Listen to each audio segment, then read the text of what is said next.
Chapter 6. The Return. The large clay tablet took Vinitha and Georgia a couple happy hours to finish.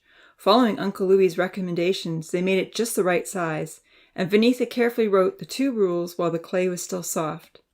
Just as Georgia was finishing the decorative borders, Santa spotted Evan at the common room window. "It's Evan again!" Santa rejoiced, jumping up from the table. Almost all the tinies crowded over, happy to see Evan for the second time. As usual, the tall blonde researcher stooped over in the same uncomfortable position to speak into the microphone. "I have good news, everyone," he told them.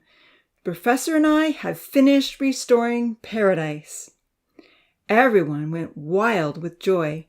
Santa hollered loudly and began a wiggle dance. There was so much clapping and shouting that no one could hear Evan speak. He tapped on the glass and held up his hand. "Evan has something more to say," Uncle Louie shouted. Everyone stopped celebrating and listened. "The professor will be opening the doors very soon. Get anything you need and be ready to go." There were shouts of joy. "Can I bring the catapult?" Odin called out above the cheers. "No," Evan shook his head. "Anything made with building blocks has to stay here in the nursery." Several disappointed responses were heard. But then a noise from behind startled everyone. The doors were beginning to open. Bright rays spilled in at the top of the long, dark tunnel. The floor ramp lit up with small twinkling lights to guide their way. There was a mad rush as the teenagers hurried to grab blankets and crafts. Kenzie, Charlie, and Fahid, the farmer boys, ran to the animal nursery to open all the screen doors. They brought out the chicks in pails. "Let the animals go first," Uncle Louie called out as the older deer and Brownie the cow came rushing through and headed up towards paradise. "Once we've helped all the animals out, you can follow them in, but don't rush. We don't want anyone to get knocked down and trampled." With great excitement, Amy stood in the hallway, watching Freddo and Ripple race up the tunnel.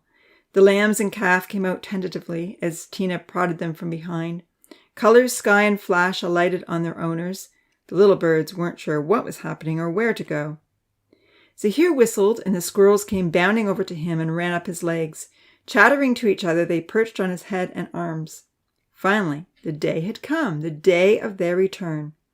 Once all the smaller pets had been collected and the nervous birds and animals herded out, Uncle Louie allowed the rest of the tinies to follow. They walked as fast as they could up toward the light, trying to avoid a few messy blobs the animals had deposited on the ramp. "I love today," a deep voice sang out cheerfully as they reached the top of the steep incline. "We're going away to play all day by the refurbished bay." Amy laughed, looking over at Zahir, who smiled warmly back at her. The bright light from the open doors shone in on both of them. Zahir's face was changing every day. His nose was becoming more prominent, and wispy facial hair was growing in. Many of the young men were now growing facial hair. And during the 3 weeks in the nursery, every girl had become a young woman, even Lily. Merrily, Amy sang the childish song with Zahir, while her little lorikeet bobbed up and down on her shoulder, adding in a few shrill notes. Almost everyone was giddy and light-hearted. Several of the tinies sang along, but Odin and Franz yelled out for them to stop. "Fresh bread and mango trees," Zahir sang louder, clapping the rhythm on his leg. "We'll keep singing till you're on your knees.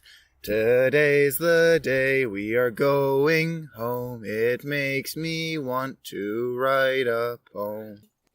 Santa, Kenzie, and Lima kept the beat with Zahir and Amy, adding in their own background melody. Coming through the doors, Amy marveled at the beauty of a restored world. Flapping his newly developed wings, colors flitted to a nearby tree. "Oh, it's wonderful to be back at home," Amy sang out. Crouching down, she felt the soft green grass and picked up a pink flower. Raising her arms up to the sky, she allowed the sun's rays to warm her skin. Suddenly, the little fawn beside her licked her face. "Yuck!" she cried out, wiping the slobber off. "Whoa, look at your house," Zahir said, pointing. The squirrels ran down his legs to explore the orchard. Cries of excitement were going up all around as the tinies saw their new homes and began to rush forward to explore. On the top of Rainbow Hill sat a beautiful log home with a peaked roof, many windows, side decks, and verandas. "Our mansion!" Amy exclaimed, looking wildly around at all the new homes. How did our house get to look like that? All the houses had been upgraded to log homes. Only the school, the store, and the outhouse had been reconstructed from wooden building boards. But even so, they looked much stronger. As before, the school maintained the open concept with no walls, only pillars holding up a roof over the deck, and 3 stair benches running around the outside. Stairs had always been a comfortable place to sit and listen to Uncle Louis teach. Charlie was already opening the door in his ranch-style home, which stood very close to the tunnel. Kenzie and Vinitha were right behind him. "I'll race you to Rainbow Hill," Georgia said to Zahir. Excitement shone in her pretty green eyes. "You don't have a chance," Zahir taunted. Georgia started running in a straight line toward the hill. All her long blonde hair streamed behind her in waves. After a moment's hesitation, Zahir ran after her. Lily followed. There was so much to see, Amy wasn't sure where to go first. Zilly, Zoe, and Zeddy bumped up against her, still tentative to investigate the new world. She watched her friends race to Rainbow Hill. Zahir overtook Georgia quickly, but slowed down when he reached the path, waiting for the girls to catch up. Most of the tinies dashed off to explore the new homes. Amy was left alone with the deer.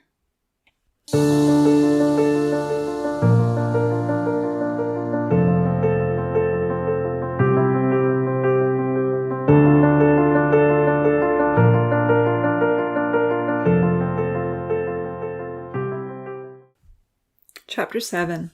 Lots of surprises. "I'm going to show you where to get a drink and take you to the forest," Amy said, patting the young fawns affectionately. "Come with me." Running ahead and coaxing the fawns to follow, Amy ran over the rebuilt bridge. The Beach Boys were already swimming in the lake. Longing to be close to the water and look out over the vast, sparkling blue expanse once again, Amy chose to follow the shoreline. The young loons were happily bobbing on the surface, while the ducks were upside down fishing for food. In a few places along the beach, the sand was dirty and stained, a sad reminder of what had occurred 3 weeks earlier. Looking at the hazy sky, Amy wondered if Evan and the professor were watching on the other side. Just in case, she smiled and waved. "Thank you," she called out loudly. Damien heard her and looked over. "Thanks for what?" he asked. "I'm just thanking the professor and Evan," she relayed. "They made our world beautiful again." Laughing, Damien dove under the water. Amy continued along the sandy beach. For the most part, she was amazed by how well Paradise had been fixed up. Under the leafy eucalyptus trees that lined the beach, she saw 3 substantial hammocks, hanging in their usual place but much bigger than before. The well-worn path to Rainbow Hill that used to lead up from the sand was no longer visible along the beach. Several familiar trees were missing as well, but the fawns were enchanted with the forest that still remained. Racing in, they nibbled at the fresh green leaves with delight. Zilly rubbed eagerly against the curling loose bark of the trees. Zeddy kicked up his heels. "Just a bit further, Zoe," Amy called out. Her long copper-brown braids bounced against her back as she ran up the hill, forging a new path. There were many long sections of dirt where grass was attempting to resprout, and there were a few new open places where trees had once stood. When she reached the grassy top of the hill, Amy turned to look at the view. The clearing on Rainbow Hill was truly her favorite spot in all of Paradise. From this height, she could see the sparkling lake, the replanted orchards, all the new homes and the store. "Professor and Evan did such a fantastic job," she thought to herself with a pleased expression. She remembered how scarred and dirty the landscape had looked after the flood. Now the hills, meadows, and farmland were almost completely restored, and the houses made it better than ever. "Thank you," she called out again loudly. "I love my new house." Zoe had followed her to the top of the hill. The other fawns trailed behind. "This is your forest now," Amy told her pets. One of the older deer poked his head out from behind a tree. "Oh, look, there's your uncle," she laughed. Out of the corner of her eye and through the distant trees, Amy saw Zahir heading to his new house alone. His head was down, and he was walking slowly. She had never seen Zahir look so sad. For a moment, she wondered if something was wrong. But then Zoe nudged her arm and stole her attention. Turning around, she saw Zeddy race by, and then all 3 fawns began chasing each other around the yard. The older deer bent down and began eating the grass. Amy could hear squeals and shouts from inside her house. It took a few tries to figure out how to use the new door handle, but when the large door swung open, she stood still for a moment, astonished and unable to speak. The kitchen looked nicer than the kitchen at the store.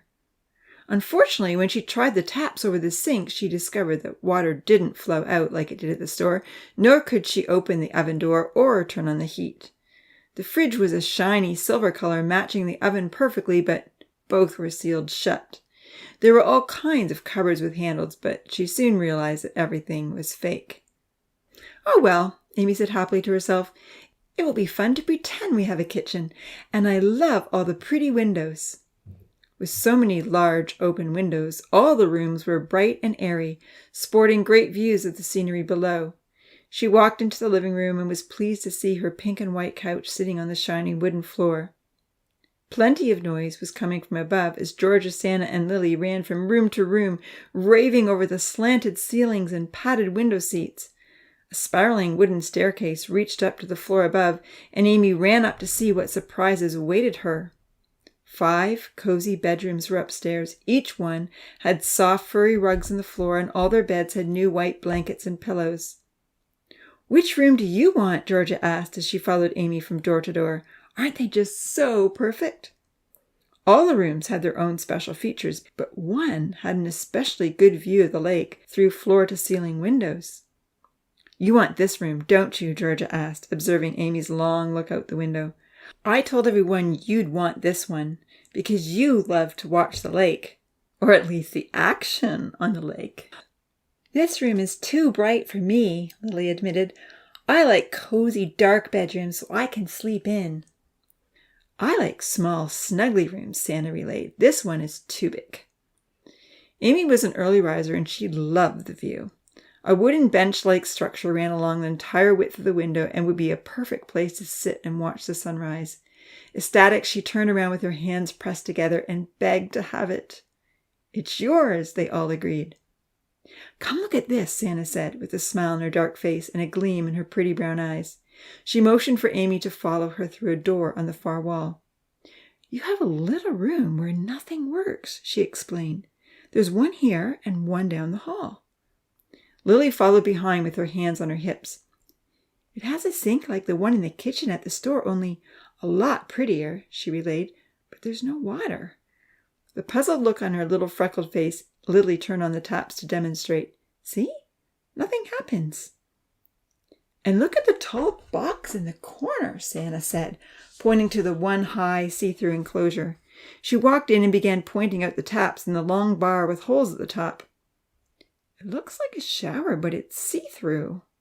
The professor had always been very careful with what books he had sent in for the tinies to read. He didn't want them to know too much about the big world and become discontent, so they had never seen the inside of real houses before. One by one, the girls took turns standing inside the clear box, fiddling with the taps and looking up carefully at the stick with holes. To their disappointment, no water came out. The pipe and taps were similar to the showers at the outhouse, only those were in dark, enclosed areas with only a small window above to let in some light. "It's a fake shower," Georgia concluded with a frown. "Why do we have fake showers and sinks in our house?" "This is a funny chair," Amy exclaimed, sitting down on the one white hard chair in the room. Immediately she stood back up. "It isn't very comfortable," she frowned. "Why would you ever want a chair here? There's no desk or table or even room for one." Georgia asked to try it.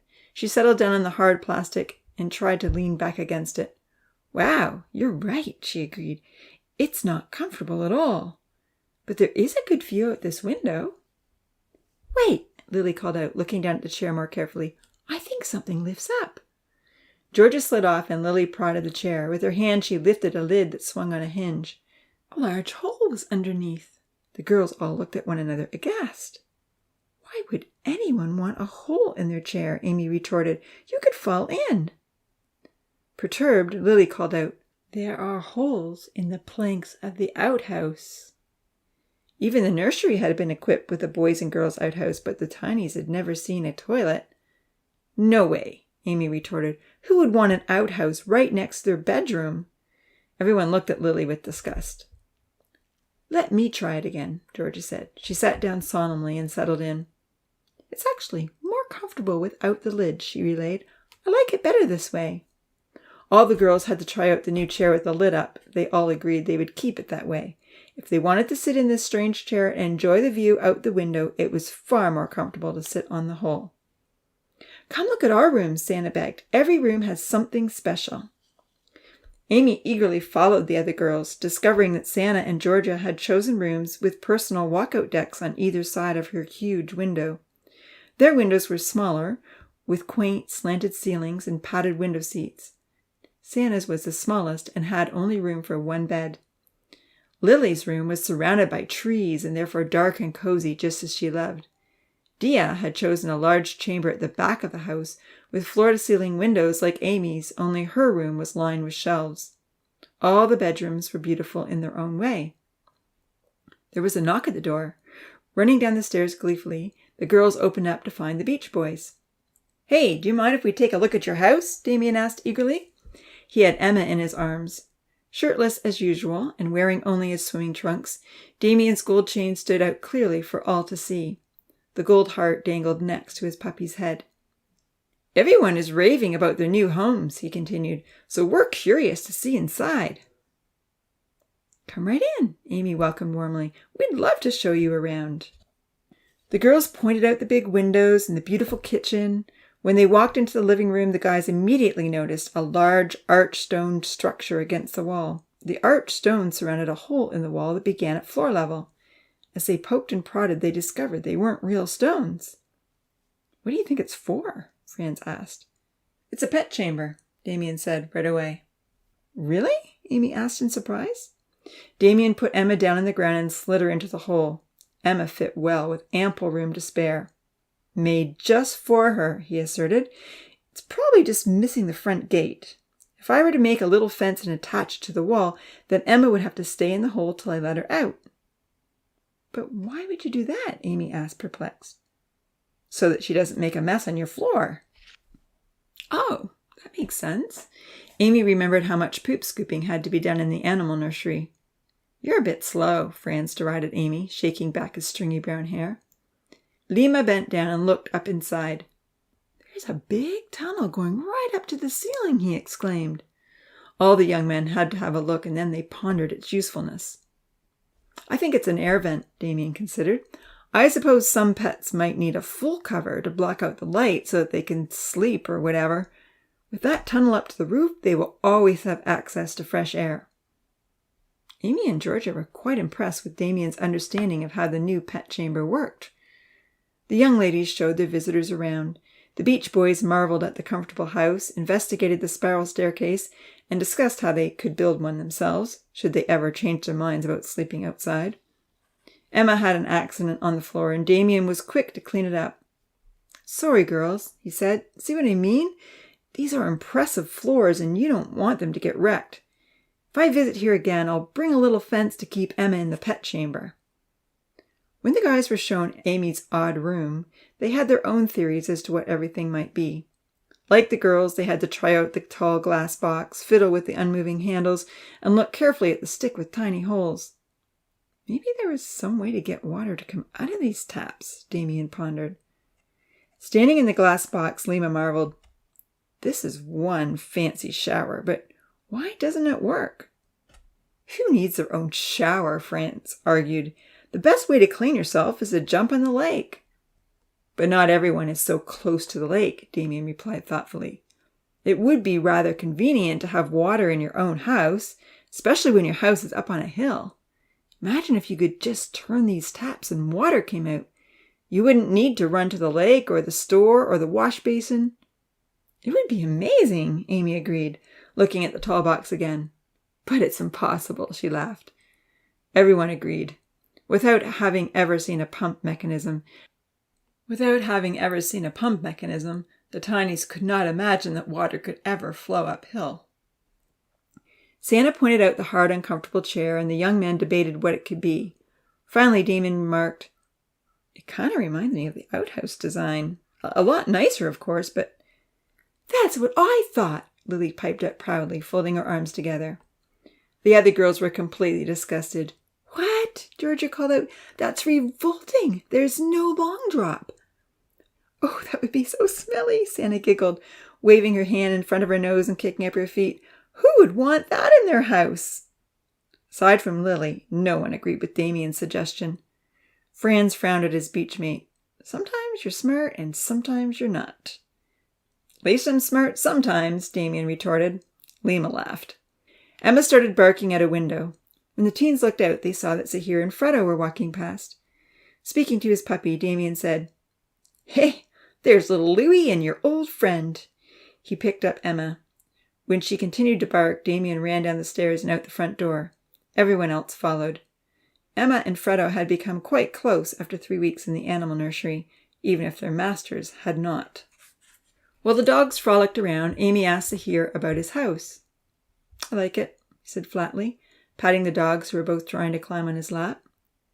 Does it have a funny chair with a hole in the middle? She asked him, laughing. It does, he shrugged, keeping his eyes on Freddo and Emma. Rather strange, I'd say. Amy was perplexed with Zahir's lack of enthusiasm. Are you okay? She asked. At that moment, Georgia came running over to Zahir. Can I see your house? She asked. Sure, Zahir said with a smile. As long as you don't mind that I just invited Odin, Ponzi, and Vahid to have a look. Odin? She questioned.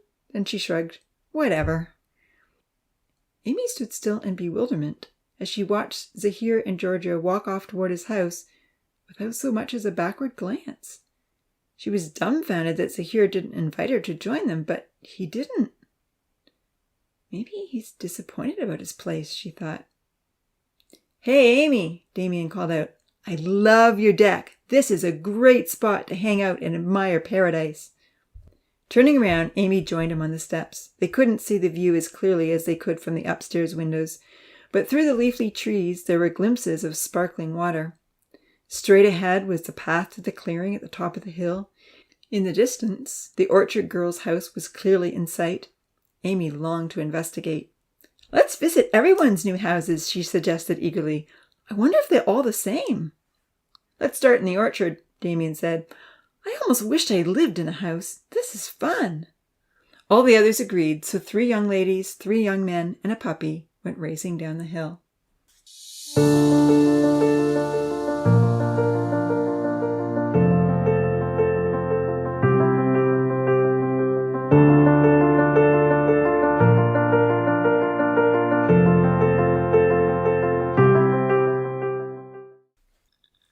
Chapter 8. Gratitude and Schemes. Amy had toured 2 other new homes when she heard the bell ring for dinner. The dinner bell, Santa sang out, clapping her hands and swaying her hips. I sure hope we're having something other than Wonder Drink. The farmhouse had been the last log home they had walked through, and now their group was down to 5. Franz had left them to visit Odin and Ponzi. The 3 houses had all been different in style. The bigger the house, the more luxurious it was inside. Nothing worked or opened in the kitchens, even though it looked like it should. In all 3 homes, strange copper-colored pipes hugged the walls in various places, and there was always at least one odd room with the fake sink, the see-through shower, and the same uncomfortable chair. Smell that bread, Damien shouted as they approached the store. I love Nancy's bread. Amy called out, twirling around as she savored the aroma. Nancy's bread is back, she laughed. No more will we lack. Wonder Drink is done. Let's go get a bun. Santa joined in with rhythmic dancing motions. She could move her body in ways that amazed Amy. Lima tried her best to imitate. That's it, Santa laughed encouragingly. Loosen up those hips. As his moon medallion bounced against his dark chest, Lima closely followed Santa's lead. He looked over at the blonde surfer. Imagine if we could do this on our surfboards, he panted eagerly. Loving the idea, Damien tried to mimic their moves. Santa can teach us how to dance, and we'll teach her how to surf, he called out. How do you do that? Amy remarked enviously. Damien was catching on fast. I don't know, Santa cheered, clapping hands with Lima and Damien. Just don't think about it too much and let it happen. Amy gave it a try, but the moves didn't just happen for her. I'm hungry, she called out, heading toward the store. As they all followed the delicious wafting smell, Santa observed, "The new store is still in building board style." "True," Lima replied, "but it's been redone." "I wonder why some buildings are still the same style and some are different," Amy remarked. No one knew the answer. Walking in to collect their food, Milan's red-haired puppy bounded over. "Sit, Rusty," Milan called out. Nancy was getting hot bread out of the oven, and Milan rushed into the side kitchen to help her. Rusty looked up at the newcomers with his big brown beseeching eyes. With a sad little whine, he obeyed his master, even though everything in his eager face longed to greet the tinies who had just walked in. Amy gave him a cuddle. Lily suddenly exclaimed, "We forgot to bring something to trade." Dia had arrived at the store before them and was already helping herself to a hot bun. She rolled her dark eyes. "Oh, right. Trading again," she sighed. They all turned wide-eyed to one another. After 3 weeks of free Wonder Drink formula, they had forgotten that in paradise one needed to bring something to trade. "But there's no fruit or vegetables yet," Santa reasoned. "Until things start growing, what can we bring?" "Rocks and fish," Lima replied. "Surfing lessons," Damien laughed. "I'm going to try one of those sometime," Santa boasted, holding out her arms and posing in a surfer position. "Try it with me," Lima encouraged. "I'll take it nice and slow. No pressure, just fun." "Okay," Santa agreed, warming quickly to the idea and clapping her hands together eagerly. "I'll try surfing with you." Amy looked up in surprise to hear that Santa would try surfing. She wondered what Charlie would think. Damien looked over at Amy. "I'll teach you," he offered. "Me?" she gulped, somewhat alarmed. "I don't even know how to swim." "That's part of the lessons," Damien chuckled. "Come on, Amy, you'll love it." Amy didn't commit one way or the other. It would be fun to learn something with Damien, but the thought of being tossed around by huge waves in the deep water frightened her. "Dinner is free tonight," Nancy announced with a smile as she brought the fresh bread out to the counter. "Uncle Louis says everyone will have a week of free dinners before the trading begins." There was a happy celebration on the store deck that evening, even though dinner was just Wonder Drink and bread. The one hot, tender, scrumptious-tasting bun made it a very special meal. The surplus sat in a basket between Nancy and Yu-Yan, and a few individuals were keeping a watchful eye on the supply. Rusty's eyes were the most attentive. He longed to share the bread, but Milan was very strict that his dog would not beg for food until everyone was done eating, and then he would get the leftovers. Lying on the deck with his longing eyes scanning for any crumbs that might bounce his way, Rusty tried hard to restrain himself. Stocky Odin, Skinny Ponzi, and Lanky Franz were late to pick up their dinner from inside the store.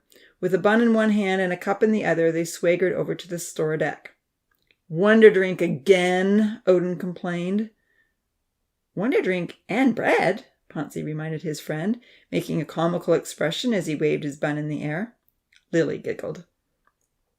"How do you like your new house?" Amy asked Odin politely. "Mine's just a shed," Odin growled, devouring his bread. "And it's in the wrong place. If I figure out a way to move it, I will." "Mine too," Ponzi nodded. "Mine should be up on top of Cascading Mountain." "Where are they?" Damien asked.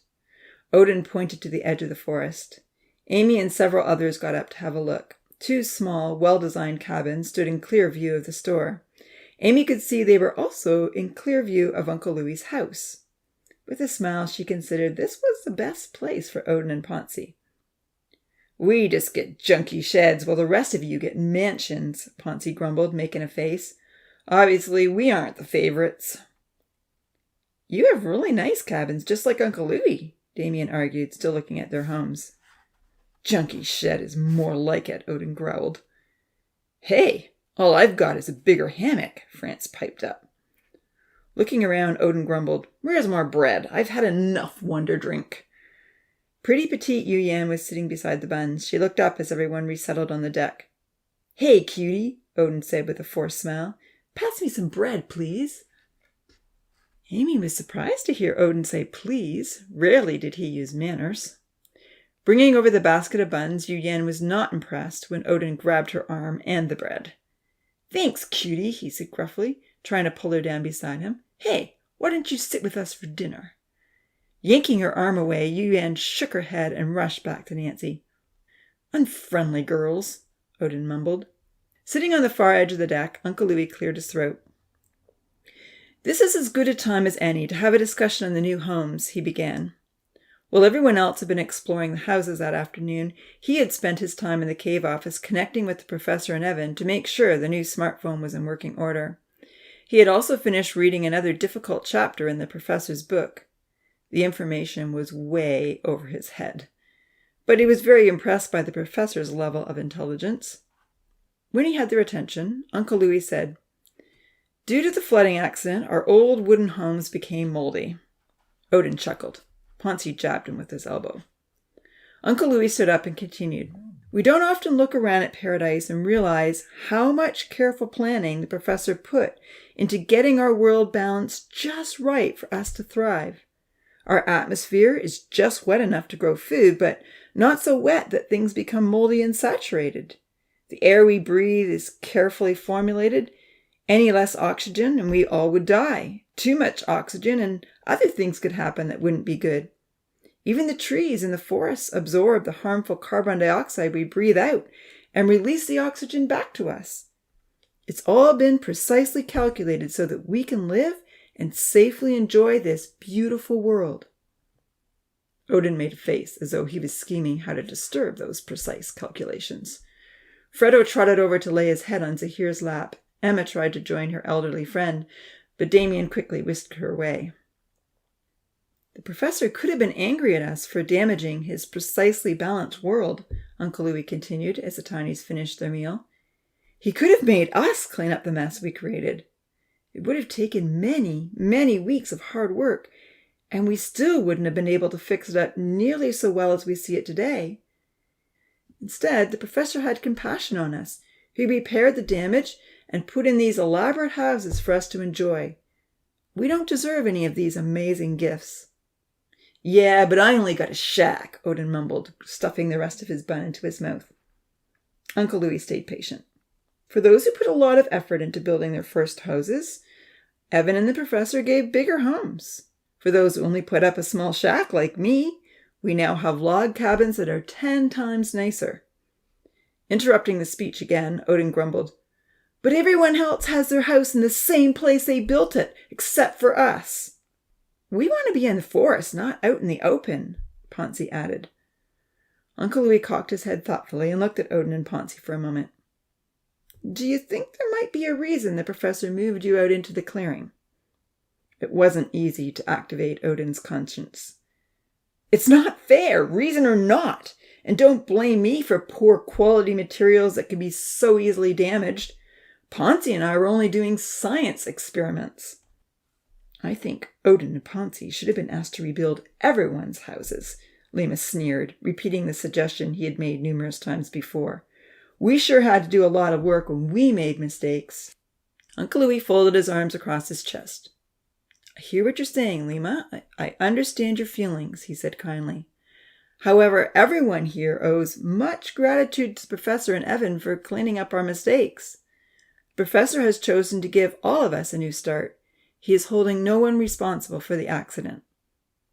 There was a murmur of dismay among many of the Tinies who felt the troublemakers deserved tough consequences for their actions.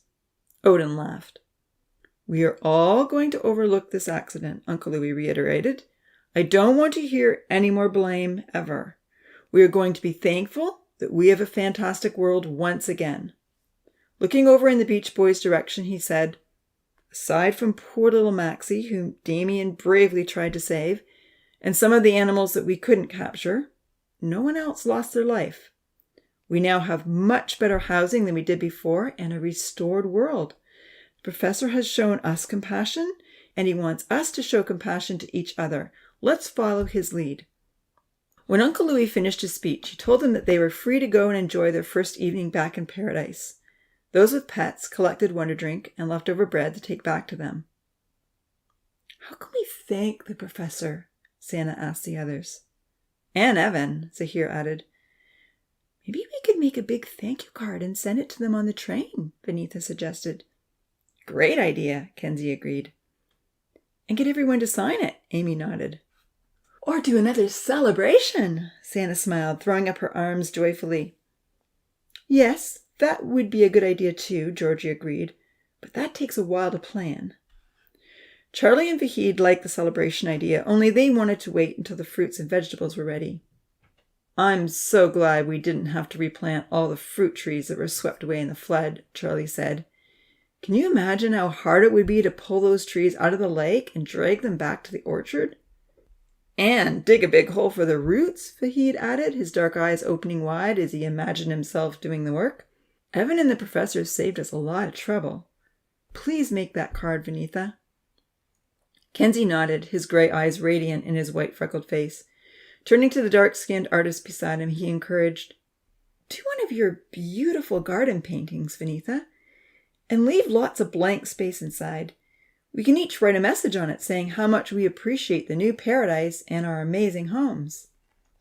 Blushing a little, Vinitha nodded her assent. Georgia was a little perturbed that she hadn't been asked to paint the picture, and tossed her blonde hair back haughtily. Having decided who should make the card, most of the tinies turned their attention to what game they should play. Damien suggested capture the flag, and the majority liked the idea. Amy, France, and Liam are on my team, he called out. Kenzie volunteered Zahir to be his team's captain, and eventually everyone was divided into two groups. Using their t-shirts for flags, the two captains hid their markers on the edge of the forest, and a noisy game began. However, Odin and Ponzi were uninterested in playing, and were completely unmoved by Uncle Louie's speech. Instead, they headed in the opposite direction away from the others, toward the North Forest. I can't believe we don't have to do anything to make up for causing the flood, Odin chuckled, looking in the direction of the hazy sky. He kept his voice low, but he was right near the new microphone, which was attached to the store veranda. One of the reasons the two small cabins had been positioned nearby was that anything the two occupants said in their homes would be heard clearly on the other side of the dome. In fact, paradise is even better than it was before, the stocky, disgruntled young man boasted. Ponzi mumbled, except that we have to wait ages for the food to grow. It'll grow soon enough, Odin growled. I'd say we work on a new experiment and see what other useless materials can be wrecked. Do you want to be put back in the nursery? Odin turned to his smooth-faced buddy, who was now the only guy without facial hair. There was a gleam in Odin's pale blue eyes, and he tossed his long blonde straggles proudly. Evan said his world is a lot bigger than ours. Where do you think the spider came from? Where do you think they took Rosa? Or the chickens?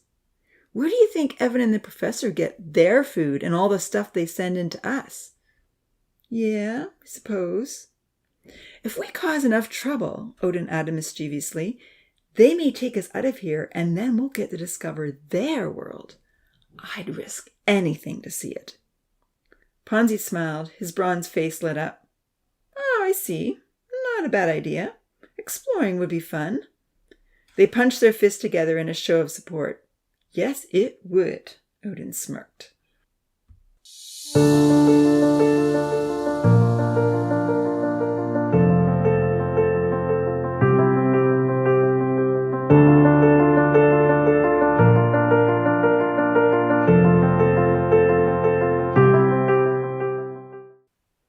Chapter 9.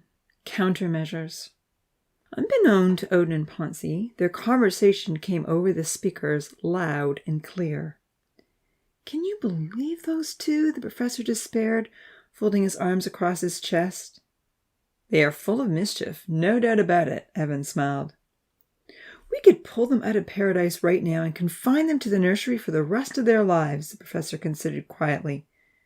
In fact, if we were cruel, we could give them exactly what they are asking for.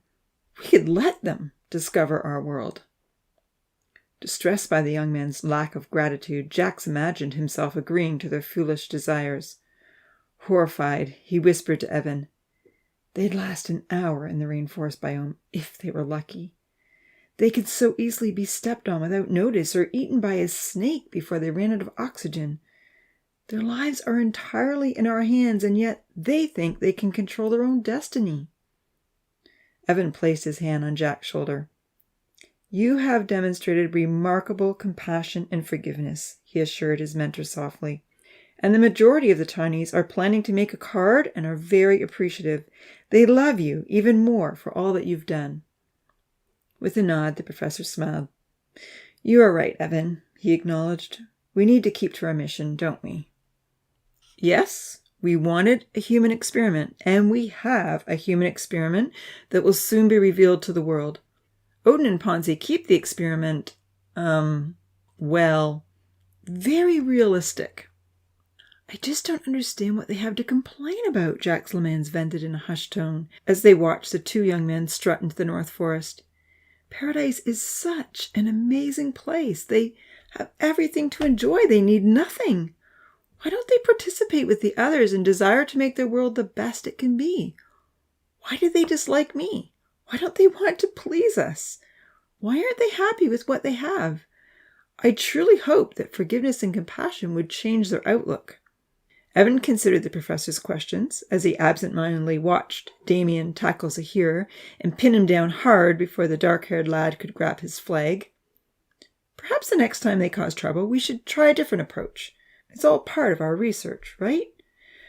Like what? The professor asked as they watched Uncle Louis separate the two hostile young men. Explaining his suggestion, Evan said, Well, when Louis insisted that the Beach Boys had to work and create things for the betterment of others, that seemed to turn them around, especially Damien and even Lima. True, the professor agreed, watching Damien race across the meadow, skillfully avoiding all hands that reached out to stop his progress. Suddenly, Santa darted out from behind a tree and tagged him. However, Damien didn't acknowledge he had been tagged and kept running for the flag. Santa yelled out for him to stop, protesting that he had to go into the circle. Evan continued, So, we're learning that forgiveness and compassion may not be effective motivators for everyone. The Beach Boys learned about servant leadership through their work on the road, and that is what we want everyone to learn. Jax pondered the matter as they watched the game. They both heard Zahir's team call out loudly that things were unfair. Damien grabbed the flag and declared his team had won, but angry voices protested. Santa kept loudly proclaiming to everyone that she had tagged him. Uncle Louis stepped forward. Okay, I have an idea, he said. Let's play this game without any rules. Everyone reposition their flags, but this time you don't have to go to the circle if you are tagged, so you don't need a teammate to rescue you, and there will be no boundary line. It's a free-for-all. Maybe it'll be a lot more fun. There was some uncertainty amongst the Tinies as they set up for another game. The two researchers looked on curiously as the teams tried to hide their flags in more secret locations. Damien ran over while Zahir's team was setting up. No fair, Santa called out. You can't watch us while we hide it. There are no rules, Damien argued. We can all do whatever we want. If you were smart, you would have watched us. Santa protested to Uncle Louis, but he stood back, shook his head, and smiled. Zahir pulled his team's flag from the tree, placed it further away on the ground, and shrugged helplessly. Ready, everyone? Uncle Louis called out. The game was over almost as soon as it began. Damien was already on the other team's side, and he raced over, ignoring every tag that came his way. Grabbing the flag, he cheered, We won again! That's no fun, Santa grumbled. That's the dumbest game ever, Lima gripped. Most of the Tinies agreed. Uncle Louis called out to Damien, What do you think? Was that fun for you? Tossing the flag behind him, Damien replied, Let's play a different game. With no rules? Uncle Louis asked. But the rules make it fun, Zahir argued. If there are no rules, we might as well just do running races. It's pointless. Who wants to play with rules? Uncle Louis asked. Everyone wanted the rules, and even Damien reluctantly agreed. A new game ensued. Outside the dome, Evan rushed over to the desk to grab his journal. This is worth recording, he encouraged the professor. Games aren't fun without rules. What does that say for life? Feeling somewhat stymied, Jack Lamans looked over at his assistant with a frown. Slowly he followed Evan over to the desk and took notes in his own journal. The game was in action when they returned, and everyone was playing fairly. Amy and Lima were rushing through the field of guards to restore their team captain from the circle. Lima was tackled by Santa, and Amy managed to free Damien. Thinking things over, the professor said thoughtfully, "I agree with you, Evan. There may be a place for rules and consequences. The next time Odin and Ponzi step out of line, we will encourage Louis to give them a hard labor project. I'll start thinking of something useful they could do, just in case Louis needs suggestions." "He does really well on his own," Evan nodded thoughtfully. "But I suppose it's best that we all share responsibility for the tinies." With a smile, he added, "Hopefully you'll have plenty of time to think of something." They continued to watch the game taking place on the edge of the forest. Santa was a fast guard, tagging almost everyone that came near her flag. "That girl has a lot of spunk," Evan smiled. "I'd make sure she was on my team." "Oh la la, I love this whole little family," the professor sighed with deep emotion. "I thought I could stay detached, but all of these tinies are precious in their own way. I do feel like a father."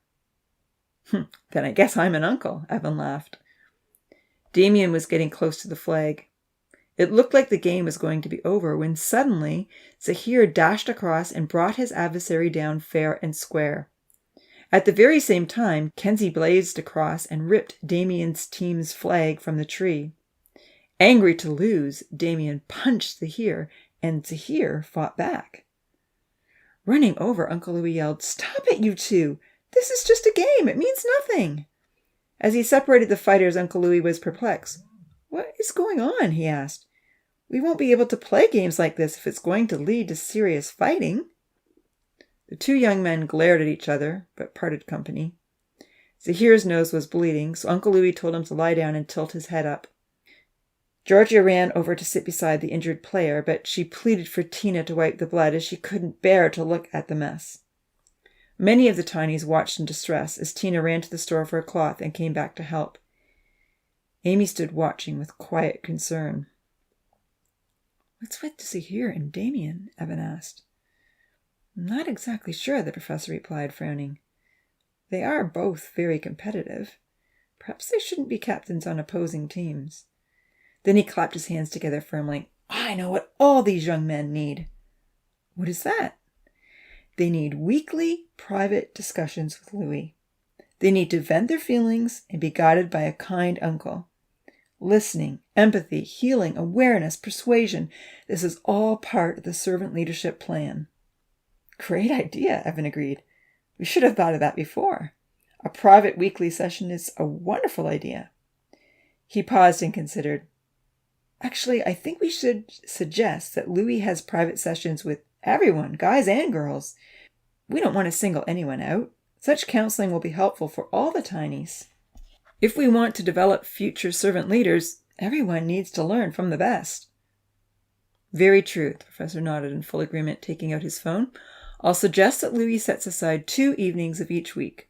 One regular session can be devoted to Odin and Ponzi, and one can be for individual sessions with everyone else. Damien and Zahir should be first on the list." "Merci. I love the idea, Evan." He messaged Louis right away. Feeling that the professor needed a distraction, the tall assistant decided this was the time to tell him about his new discovery. As soon as his mentor slid the phone back into his coat pocket, Evan said, "I want to show you something. I've done some investigation into the sunflower genetics." "Oh, have you discovered why the sunflower returned to its natural size?" "Come and see," Evan urged. Down in the lab, Evan showed him a sequence in the DNA which was supposed to hold the mutation for miniaturization. However, it had been lost and reverted back to its natural state. "I've never seen anything like it," he exclaimed. "It's highly unusual, almost impossible, yet it occurred." "This is highly unusual," the professor agreed, looking carefully at the screen. "I'm very curious to discover if we could create the conditions for this to happen again," Evan added excitedly. "What if we could find a way to reverse miniaturization? So with your permission, I'd like to experiment using fish eggs." The professor nodded slowly. "I'm sure that it's impossible," he mused. "But then again, I once would have thought miniaturization was impossible." "And those who stop at impossible," Evan smiled, quoting the professor's words to him on numerous occasions, "won't make new discoveries." "You certainly have my permission," Jax chuckled. Unfertilized fish eggs were easy to find in the biosphere ponds. Once the parental DNA was removed, the eggs were natural incubators for the new genetic material to be inserted. "What is your hypothesis?" he asked. "What do you intend to do?" "Well, do you remember when we were loading those sunflower plants onto the train that I had to run back for the last one? When it was in my hand, I noticed I had left my phone in the research lab. I ran in to get it and went right past the gamma ray. While we were irradiating new seeds for the garden," the professor recalled, stroking his goatee. "But it's not supposed to leak radiation." "But perhaps it is," Evan suggested. "Perhaps just a minute amount is enough to change the DNA code and revert the tiny growth mutation back to the natural state." "Well, try different levels of radiation and see how it goes," the professor nodded skeptically. "I'll be very interested to see if you can repeat the process."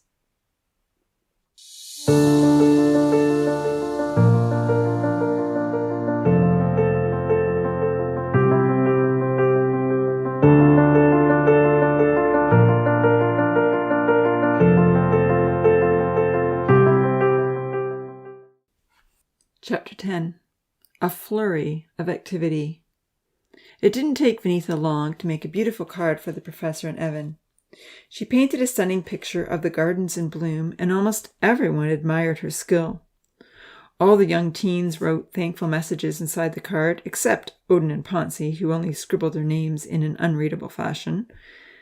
Lima, Franz, and Damien wrote a group message saying, "Thank you for the new hammocks," and signed their names below. However, there were many long, detailed expressions of thankfulness inside, and when the card came through on the train, it was a precious keepsake to both researchers. Amy had written a lovely poem about her lorikeet colors, and also a detailed list of all the things she was thankful for in the magnificent mansion. Georgia had drawn a picture of her favorite flower, which was almost as impressive as Vinitha's artwork on the outside of the card. Kenzie raved about his new sheep and the vastly improved farmhouse. Zahir thanked them for restocking the delicious fish, piling the dead trees in a convenient place to reuse, giving him his beloved dog Fredo, and all the beautiful sunrises. Charlie and Santa thanked them profusely for restoring the orchards and the gardens and creating the new farm animals. Santa also thanked them for the wonderful fun waves that came in after lunch, since she was now taking surfing lessons. And there were many other touching expressions of gratitude. When the professor and Evan read the card, they were moved to tears. One runaway teardrop actually fell on the comments, blurring the group, "Thank you." "This card must go on display," the professor smiled gratefully, wiping his eyes. "What a wonderful testimony to so many precious hearts in paradise. How I love these tinies." Evan grabbed a tissue and blew his nose. He nodded, realizing that they were both developing some very strong attachments. With a sigh, he privately pondered that their lives were never going to be quite the same. "Put it in the viewing hall," the professor suggested. "It's proof that these tinies are very appreciative of the beautiful world we made for them and are very happy to live in it." Evan attached the card to a prominent place in the viewing hall, right above the display of building board houses. Since the cleanup was already done and everyone had amazing new homes, Paradise entered a lull of organized activity. Uncle Louis still ran morning school lessons with the new focus on biology. He wanted the tinies to understand how living things function, including their own bodies. However, with afternoons free from study, the occasional "I'm bored" statement could be heard in Paradise. But in those bored moments, some of the tinies who weren't involved with farming began to work on specialized trading opportunities. Georgia and Vinitha decided they needed a little building dedicated to haircutting, crafts, and bookmaking, so Zahir and Kenzie eagerly set to work to build them a shop for their creative ventures. The young men raided the pile of discarded dead trees that the professor and Evan had left to decompose in the forest. With the sharp saw that Uncle Louis allowed them to use, some nails, and a hammer, the creative workshop soon became the most unique building in Paradise. Gnarled tree branches held up a veranda roof. The windows weren't perfectly rectangular, but shaped according to the sawed-off limbs the young man had used. The pointy triangular roofs were covered with thin, round sections of tree, giving it a scalloped appearance. The doors had arched trim, and not once was the glue gun needed. While they worked on the shop, the boys had all their meals accounted for.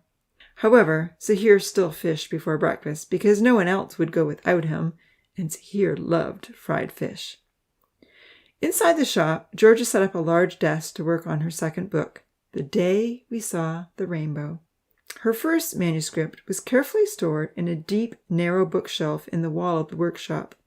Uncle Louis granted that the time which Georgia spent making records of their adventures could be used for trade in the store. Yu Yan set up a necklace studio for the gorgeous jewelry she was making from all the pretty beads the Tinies had collected and brought in for trades. Those that didn't have gold chains eagerly desired Yu Yan's colorful beaded necklaces strung on string. Dia had already traded for 3. Georgia and Vinitha had put in their orders. With Kenzie's help, Vinitha set up a table and shelf to make and display her painted pottery. She had all sizes and shapes available. In those first few weeks, the shop owners also gave Tina permission to set up a nail-filing sandpaper block, and soon everyone was raving about the benefits of manicures. Tina was also giving space to store a first aid kit on one of the shelves to use for anyone who was injured, as there were often minor scrapes and cuts in the farmland and the North Forest. Amy would have liked to help out at the new shop, but she was busy in the kitchen every day. Often the pet birds gathered on the windowsill and begged for birdseed pellets and scraps, which she would scatter out the window for them. A colorful cookbook had come in on the train, and Nancy had propped it up against the wall near the stove. It had exciting ideas for salads, vegetable dinners, and ways to use eggs and fish. Along with the cookbook, the professor sent in bottles of spices and herbs, which Milan had neatly arranged on a shelf in the kitchen. Coconut milk came in once a week, and a few unique oils and flavorings were stored under the counter. Amy's kitchen duties had begun simply with the intent of making delicious food to give to the Beach Boys, but she soon realized that Nancy and Milan needed a third person to prepare the big meals. Breakfast was generally rather chaotic. Everyone wanted their bread and scrambled eggs to be hot, and Zahir and his friends usually arrived with fish fillets that needed to be fried, just as other Tinies were arriving to trade and pick up their food. Often trades were brought in the morning to cover all 3 meals for the day. It was a confusing time. So while Milan and Nancy dealt with the trades, Amy looked after the eggs and fish. The copper-haired Tiny truly felt she was an integral part of the store management, and she liked to be needed. Dia took an interest in redesigning and fitting everyone's clothes. Seeing this, the professor began sending in material, thread, and other supplies for sewing. Soon everyone wanted clothes from Dia, and she happily took custom orders. Her bedroom shelves became filled with bolts of material, hanging garments, and jars of pretty sequins, beads, and gems, which she often used to decorate the garments or to trade for more of Yu Yan's jewelry. Dia loved things that sparkled and shined. Anyone who wanted new clothes had to bring her beads or gems, and everyone wanted new clothes. Paradise fashion quickly became according to Dia, and ribbons were no longer in style. Dia's clothing was functional and close-fitting, and much more popular with the young men than the ribbon-decorated fairy petal clothing had been. Most of the guys insisted on plain, non-sparkling t-shirts and shorts, with the exception of Lima. Lima loved bright colors with a flourish of sequins, and he didn't care if he was the only guy that did. For those who brought double the trade items, Dia loved to create fancy dresses or outfits. Bright colors, sparkly sequins, and beaded trim were very popular among the girls. The Beach Boys continued surfing and hosting weekly shows, which brought in lots of food items and tickets for meals. Dia had made them simple shorts with ties to ensure they stayed on in the water. Surfing lessons were not so popular, even though invitations were generously given out. The skill came so naturally to Damien, Franz, and Lima that they didn't always have the patience or kind words required to encourage those that still found it difficult to put their heads in the water. Almost everyone had enough tickets for a whole month of surfing lessons, and Dia had flatly refused to accept any more. Santa was the only one who had persisted, leaving her gardening duties once a day to take a lesson with Lima. Charlie thought it was an absolute waste of time. Amy was generally busy preparing meals when swimming lessons were occurring, but even if she had been free, her fear of surfing in the deep water kept her from attempting to learn in the shallow. Since the fatal accident, Amy had become quite cautious of taking risks. Uncle Louis and Vahid set to work building a stand to hold all the books under the roof of the school building. Every week, new books came in from the professor, and they needed a way to keep them organized. They also constructed a book rest to hold the heavy books, so that everyone could see the pages when Uncle Louis was teaching. The farmers were busy with collecting eggs, cleaning stalls, providing the animals with food and water, or working in the gardens. They even put together a new chicken shed. So for many, the afternoons became industrious working time, and in 3 weeks, much was accomplished. However, regardless of the varied activities during the day, everyone considered the evenings to be the time for fun. Many of the teens had finished growing and no longer required so much sleep. The light was lasting longer and longer every evening after dinner. Not all were aware that this happened every year after the winter solstice, but they were enjoying the change. For some, the evenings became time to cool off in the calm lake, or talk on the pier, or play games that Uncle Louis taught them, like capture the flag, hide and seek, or storm the lantern. Often the dogs joined in on the games, but never the cats, rarely the birds. Frequently, Amy found herself on Damien's team with Franz, Santa, Charlie, and Lima, and generally Georgia was on Zahir's. Occasionally, the competition became too intense, and Uncle Louis had to step in and referee. The weekly evening sessions with Uncle Louis were going well, and most eagerly anticipated their turn for a personal discussion. During those creative 3 weeks, Zahir, Damien, and Franz each had opportunity to spend some precious individual time with him. Odin and Ponzi were also given regular sessions, but sadly viewed them as a punishment rather than anything of value.